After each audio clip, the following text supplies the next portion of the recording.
Bom dia, gente. Vamos falar de Grécia Antiga hoje. Eu deixei ali na tarefa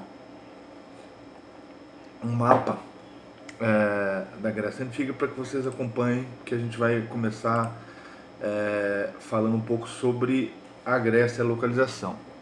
Né? Então, quando eu falar das regiões, vocês vão saber exatamente aí, né? Se acompanharem pela imagem. Tá? Mas, primeiro de tudo, por que estudar Grécia? A Grécia é uma das civilizações que mais influenciaram a nossa sociedade moderna, né? Na questão da filosofia, matemática, né? E até mesmo na questão política, porque na Grécia que surge o conceito de democracia.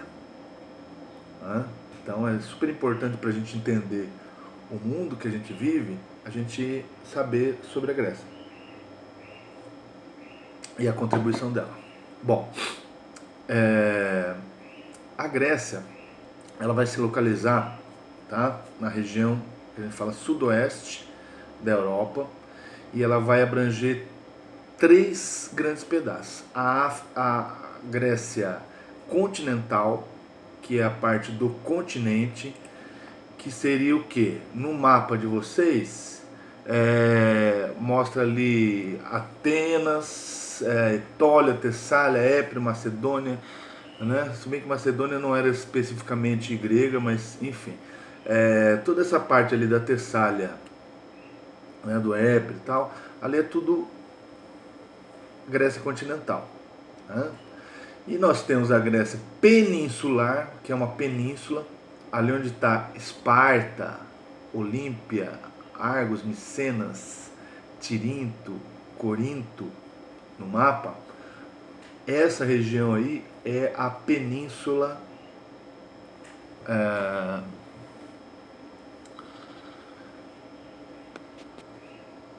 península do Peloponeso, tá? Na verdade são duas penínsulas, uma península dentro da outra, né? A outra parte da continental faz parte da Península Balcânica, tá? E aí a gente tem a Grécia insular. O que é ínsula? Ilha. Então a gente tem a Grécia que está no continente, que está na península, e nós temos nas ilhas, né? Principalmente as ilhas do Mar Egeu, né? E do Mar Jônio, tá? Uma de cada lado aí no mapa da Grécia Antiga, ok? Bom, nos primeiros tempos a gente divide a história da Grécia, tá? No período homérico, na verdade alguns vão falar de período pré-homérico, né? Mas o mais importante para nós é o homérico, arcaico, clássico e o helenístico. Bom, no período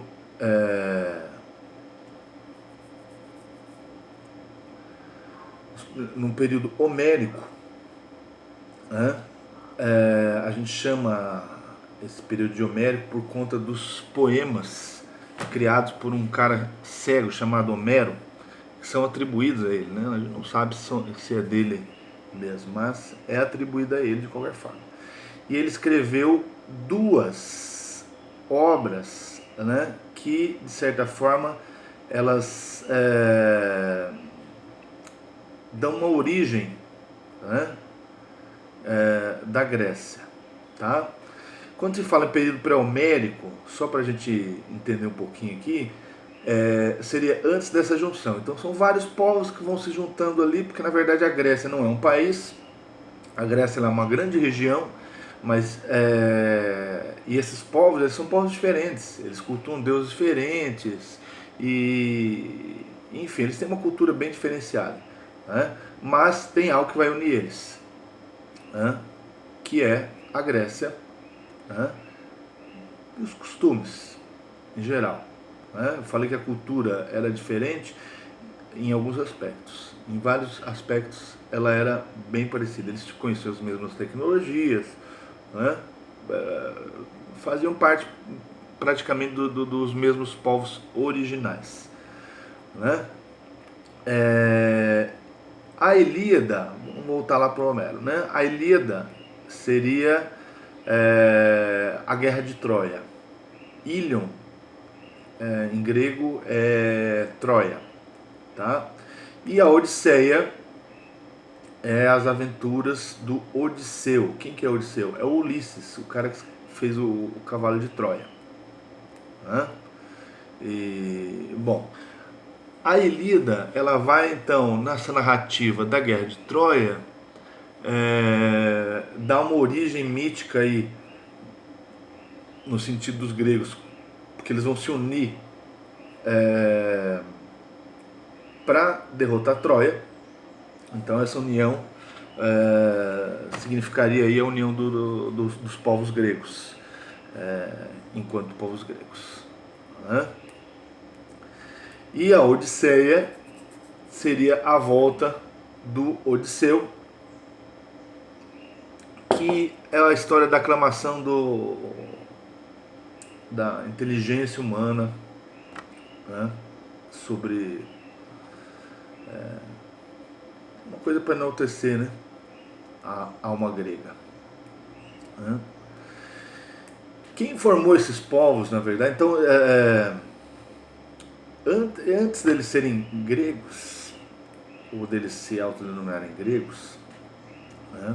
Nós tínhamos vários outros povos que viviam aí, e eles acabaram então formando esses povos gregos, que, como eu disse, tinham características semelhantes e outras não tão semelhantes.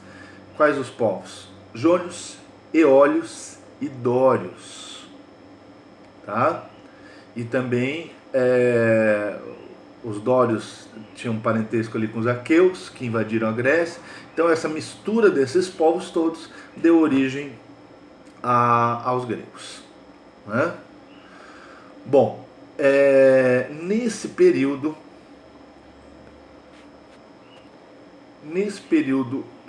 homérico, a organização, a base da organização social dos gregos vai ser o oikos. O que é um oikos? Oikos é a grande família, né? O pai, os filhos, primos, avós, tio, galinha, cachorro, né? Os dependentes, os bens, a casa, os animais, terra, tudo era o oikos. Tudo isso aí era o oikos, né? Então considerava-se o oikos, veja bem, a família, a terra, a casa, tudo era o oikos. Então quando fala oikos, pensa mais ou menos né, que tudo isso aí era o oikos. E eles tinham culto, eles cultuavam os antepassados,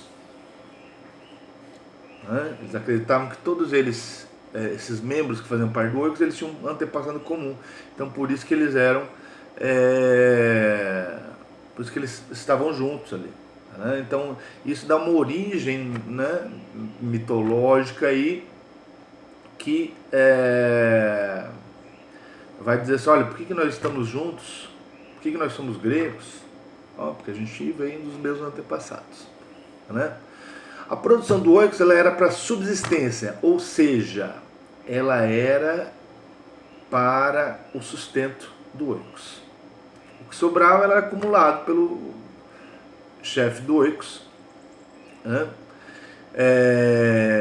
Com o passar do tempo, né, alguns oikos ganharam mais poder porque eles começaram a acumular dinheiro, né? Alguns vão se tornar rei, vão ser auxiliados por assembleias de guerreiros, grupos familiares, enfim. Então o oikos, ele vai ter um crescimento, e desse crescimento vai se originar a cidade-estado grega, né?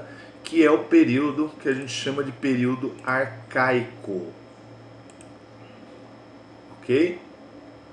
Que a cidade-estado grega ela tem um nome diferente das outras cidades-estado gregas, que tem cidade-estado na Mesopotâmia, em vários lugares, né? Na Fenícia, mas a cidade-estado grega ela tem um nome diferente, polis. Polis significa cidade. Por isso que a gente tem aqui, por exemplo, Sertanópolis, cidade do sertão, Florianópolis, cidade do Floriano, Metrópolis, cidade do metrô, e por aí vai, ok? A polis, ela vai se desenvolver, elas vão se desenvolver na margem do Mediterrâneo, assim, principalmente porque na margem do Mediterrâneo te dá espaço para o comércio marítimo. Essas cidades, para elas crescerem, elas vão precisar vão precisar de um comércio forte, tá? Então, assim, a cidade ela é composta por 3 elementos principais. Um território da cidade-estado era um território agrícola, que era explorado por famílias camponesas que tinham a propriedade individual da terra e de onde elas tiravam seu sustento, tá? Um núcleo urbano que incluía o quê? Templo, praça do mercado, onde a comunidade se reunia em assembleia, oficina de artesão, loja de pequeno comércio e o porto, né? Tudo isso fazia parte do núcleo urbano, tá? E a parte mais significativa, vamos dizer assim, em particular da cidade-estado grega, é a Acrópole, tá? A Acrópole, ela também era um centro religioso, ficava sempre num lugar alto, né? E ela servia como defesa, né? E símbolo da unidade, né? Territorial, ok? Bom, no período clássico da Grécia, tá, as cidades vão atingir um apogeu, vão se consolidar, né? E a Grécia vai começar a se expandir. Mas por que ela vai se expandir? Bom, se vocês perceberem lá no mapa, né, tem bastante ilha. Ilha sozinha não vive, precisa de outras coisas. Tem coisas que não se produz na ilha. Como é que eu faço para mim ter? Comércio. Né? Fora isso, a região da Grécia é uma região extremamente acidentada, as ilhas são todas de formação vulcânica, então tem muita montanha, muita rocha e pouco lugar para plantar. Não é que não tem lugar para plantar, né? Mas enfim, então conforme as cidades vão crescendo, elas vão precisando do quê? De espaço, de comida e tudo mais. Para conseguir isso, o que eles vão fazer? Vão conquistar, vão expandir o território. Fora isso, tem um detalhe que assim, as melhores terras ficavam para os grandes proprietários, né?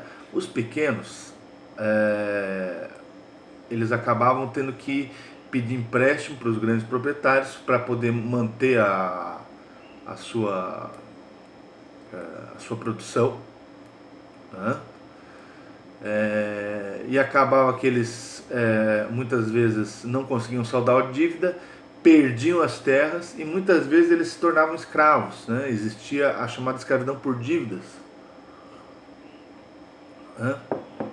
Então isso estimulou também os caras a procurarem outras terras, para que eles não fossem então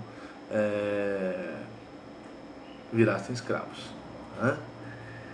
Então a Grécia vai se expandir, né, na região, principalmente ali onde está Troia, na chamada Ásia Menor, toda a região da Ásia Menor, no norte da África, ali perto do Egito, a região de Cirene, a Polônia, né, são todas colônias criadas por gregos, né? Hoje nós sabemos que nós temos influência, os gregos também tiveram influência dos hindus. Então, esses povos eles se misturaram tudo, né? E se misturando eles criaram culturas próprias, né? Ok? Bom, essa é a aula mais geral sobre, né, do contexto geral da Grécia, tá? Na próxima a gente vai falar sobre Atenas e Esparta, ok? Um abraço.